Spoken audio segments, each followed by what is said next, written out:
Hello students, कैसे हैं आप सब लोग। जैसा कि आप लोगों को पता होगा कि हर एक बच्चा यूपी बोर्ड 2024 की तैयारी में लगा हुआ है और हर बच्चे के मन में रहता है कि क्यों ना यार, जैसे सब टॉपर का अखबार में नाम आता है और इतने अच्छे नंबर्स लेकर आते हैं, तो क्या हमारे भी नंबर इतने अच्छे आ सकते हैं? और अगर नंबर इतने अच्छे लाने हैं तो हमें क्या करना होगा?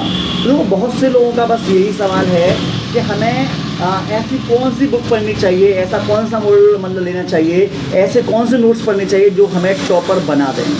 तो आपको बता दूं, मैं एक आपको बहुत सीक्रेट बात बताने वाला हूं जो अभी भी मैं बता रहा हूं। कम से कम जितने भी स्टूडेंट हैं यूपी बोर्ड में, कम से कम 90% इस काम को नहीं कर रहे हैं। और वो काम पता है क्या है? वो काम है एनसीईआरटी की बुक को रीड करना। हर एक बच्चा, आपको पता ही होगा, कोचिंग लगाता है और कोचिंग वाले जो सर होते हैं वो नोट्स वगैरह बनवा देते हैं। अच्छी बात है, नोट्स हर टीचर अपने तरफ से अच्छे बनाते हैं। लेकिन अगर आप लोग चाहते हैं कि आपके क्लास के अंदर आप पूरी क्लास के अंदर अच्छे नंबर लाना, या फिर अपने जितने भी स्टूडेंट हैं उन सभी में ज़्यादा नंबर लेके आना चाहते हो, तो नोट्स के साथ साथ आप लोगों को अपने सब्जेक्ट की, चाहे फिजिक्स हो, केमिस्ट्री हो, बायोलॉजी हो, मैथ हो, कोई सा भी सब्जेक्ट क्यों ना सही, उसकी आप लोगों को एनसीईआरटी लाइन बाय लाइन आप लोगों को पढ़नी होगी। इससे आप लोगों के दो फायदे होने वाले हैं। पहला फायदा तो ये होने वाला है कि आपको एनसीईआरटी की चीज़ें पढ़ेंगे, क्योंकि अभी जब मैंने 2023 का जब मैंने यूपी बोर्ड का एग्जाम देखा तो उसमें आपको बता दें ऐसा क्वेश्चंस दे रखा है जो आप सोच भी नहीं सकते। अब आप कह रहे होंगे सर सोच क्यों नहीं सकते, मैं आपको बताता हूँ। आपको बता दें एनसीईआरटी की जो लैंग्वेज है ना, वो थोड़ी सी अलग है और वो थोड़ी सी शुद्ध हिंदी में है, बिल्कुल शुद्ध हिंदी में है।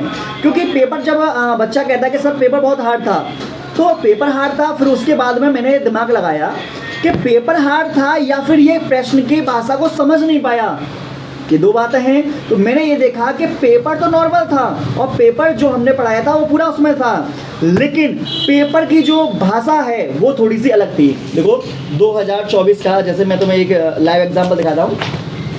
2024 का मॉडल आ चुका है मेरे पास और इसमें मैं एक आपके सामने एक प्रश्न पढ़ रहा हूँ, ठीक है। और ये प्रश्न पढ़ रहा हूँ मैं आप लोगों के लिए, 2023 का ही क्वेश्चन है। और कहाँ गया, ये रहा। देखो एक प्रश्न यहाँ पर दे रखा है, घास परिवार में बीज पत्र को क्या कहते हैं? बस में नहीं, आपको बता दें इसमें जो शब्द दे रखा है 90% कोचिंग वाले जो होते हैं वो लगवाते हैं स्कूटेलम।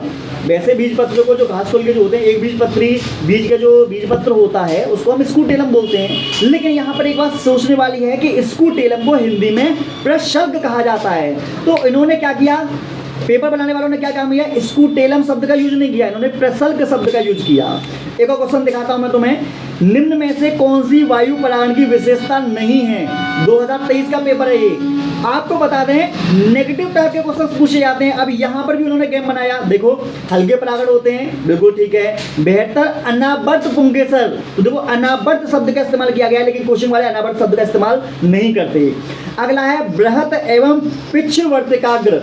ये पिच्छवर्तिकाग्र ऐसे शब्दों का इस्तेमाल नहीं करते। वो क्या काम करते हैं, इंग्लिश वाले शब्दों का ज़्यादा इस्तेमाल करते हैं। लेकिन यहाँ पर क्या काम कर दिया, यहाँ शुद्ध हिंदी का इस्तेमाल किया गया है। एनसीईआरटी में बृहत एवं पिच्छवर्तिका के एनसीईआरटी में सेम टू सेम लिखा हुआ था, लेकिन बच्चे ने एनसीईआरटी पढ़ी नहीं, तो उसको क्या पता कि ये वाला पिच्छवर्तिकाग्र क्या होता है, बृहत क्या होता है, अनावर्त क्या होता है, पता ही नहीं होगा।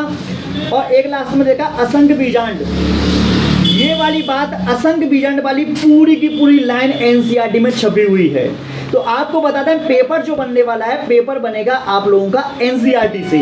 तो आप लोगों को बता दें, आप नोट्स पढ़ रहे हो, अच्छी बात है, नोट्स को आप पढ़ें। मॉडल पढ़ रहे हो, अच्छी बात है, मॉडल को पढ़ें, लेकिन आप एनसीईआरटी पढ़ना ना भूलें। इससे एक फायदा और है, जब आप एनसीईआरटी को अच्छे तरीके से पढ़ेंगे ना, तो आपका ये एक फायदा और होगा कि आपका पेपर हार्ड बन गया, पेपर की लैंग्वेज हार्ड बन गई।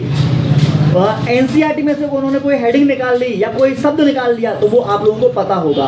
लेकिन 90% क्या है, अरे भाई स्कूल के अंदर आप लोग जाते हो, मान लो कोई टीचर वगैरह नहीं आता तो वहाँ बैठ के पढ़ लिया करो। मान लीजिए कोचिंग में, तो कोचिंग में आपको थोड़ा एक्स्ट्रा टाइम मिल जाता है, कोई टीचर क्लास में नहीं गए, उस समय आप लोग पढ़ सकते हो। तो आप लोगों को क्या काम करना है, कभी भी पढ़ो, कैसे भी पढ़ो, चाहे दिन में पढ़ो, रात में पढ़ो, लेकिन आप एग्जाम से पहले पूरी एनसीईआरटी को कम से कम 2 बार आप लोगों को पढ़ना होगा। 2 बार आप एनसीईआरटी को पढ़ें, क्लास में जो नोट्स पढ़ाए जा रहे हैं एक बार उसका रिवीजन करो और एक बार उसे बैठकर याद करो, बस में नहीं। उसके साथ साथ में आपको क्या काम करना है, एनसीईआरटी के पीछे सारांश दे रखा होता है, उस सारांश को पढ़ो। एनसीईआरटी के पीछे आप लोगों के एनसीईआरटी की एक्सरसाइज दे रखी है, उस एक्सरसाइज में से ही आप लोगों का बोर्ड एग्जाम बनने वाला है। तो आपको पता चल गया कि जब बोर्ड एग्जाम यहाँ से आने वाला है तो आपकी एक जिम्मेदारी है कि आपको अब इस चीज़ पर ज़्यादा ध्यान देना होगा, बस में नहीं। और वैसे आप लोगों को मैं एक अनाउंस कर देता हूँ कि आप लोगों का दीपावली तक मैं एक ऐसा ऑफर लेकर आने वाला हूँ आप लोगों के लिए जो इतना ज़बरदस्त होगा, इतना ज़बरदस्त होगा कि बायोलॉजी में 101% में पास कराने की पूरी गारंटी लेने वाला हूँ। और ऐसा धमाका लाऊंगा, ऐसा मैं कोर्स बनाने वाला हूँ जिस कोर्स को जो भी बच्चा करेगा वो यही कहेगा कि काश ये कोर्स हमें पहले मिल जाता। इस पर काम चल रहा है। रात को मैंने 1 बजे तक मैंने आप लोगों के लिए तैयारियां की हैं, नोट्स वगैरह आप लोगों के लिए तैयार कर रहा हूं। आपको बताया होगा, जैसा कि आप देख रहे हैं, ये है, ये बुक है हमारे पास, एक यहाँ पर ये बुक दे रखी है, एक ये बुक दे रखी है, एक ये मॉडल है, ये नोट्स हैं, उसके साथ साथ में एनसीईआरटी पड़ी हुई है। कम से कम 8 से 9 चीज़ों को मिलाकर मैं पूरा का पूरा यूपी बोर्ड एग्जाम के बायोलॉजी का ऐसा निचोड़ लेकर आने वाला हूँ जिस निचोड़ को लेने के बाद आप 101% बहुत अच्छा स्कोर करने वाले हो। और जो मैं नोट्स बनाने वाला हूँ आप लोगों के लिए, ये नोट्स ऐसे हैं, इधर पढ़ के जाओ और पेपर में आपका उधर आप लोगों का ज़रूर आएगा। तो आप लोगों को बताना, ज़्यादा से ज़्यादा लोगों तक बताइए कि ये कोर्स आपका आने वाला है, जिससे कि आपके और भी जो दोस्त वगैरह हैं उनको ये फ़ायदा मिल सके। अगर आप लोगों का कोई भी डाउट है तो आप हमें कमेंट में बता सकते हैं। और ऐसी इंटरेस्टिंग वीडियो देखने के लिए चैनल को सब्सक्राइब करना बिल्कुल मत भूलना। मिलते हैं नेक्स्ट वीडियो में।